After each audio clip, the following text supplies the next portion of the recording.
Communiqué FO. Pour FO, pas de suspension, des revendications. Le Premier ministre a présenté dans le cadre de sa déclaration de politique générale les grandes lignes du budget pour 2026. Rien de très nouveau, les principales mesures annoncées reprennent largement celles que l'ex-Premier ministre François Bayrou avait présentées le 15 juillet dernier. La facture présentée aux travailleurs actifs ou retraités est toujours aussi lourde.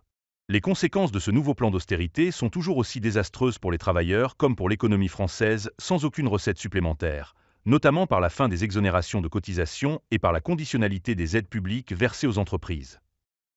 Pour le gouvernement, réduire le pseudo-déficit budgétaire nécessiterait le gel du barème de l'impôt sur le revenu, une année blanche pour les prestations sociales et du point d'indice dans la fonction publique, le gel des pensions pour 2026 et la sous-indexation les années suivantes, la fin de l'abattement de 10% sur les retraites, la hausse des franchises médicales, la suppression de plus de 3000 postes dans la fonction publique. C'est inacceptable pour FO.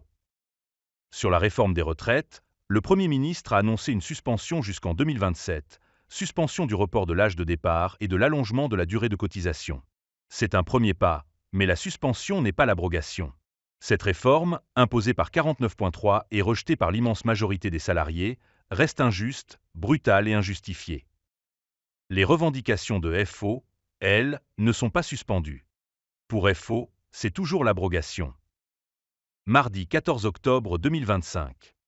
Frédéric Souillot, secrétaire général de Force ouvrière.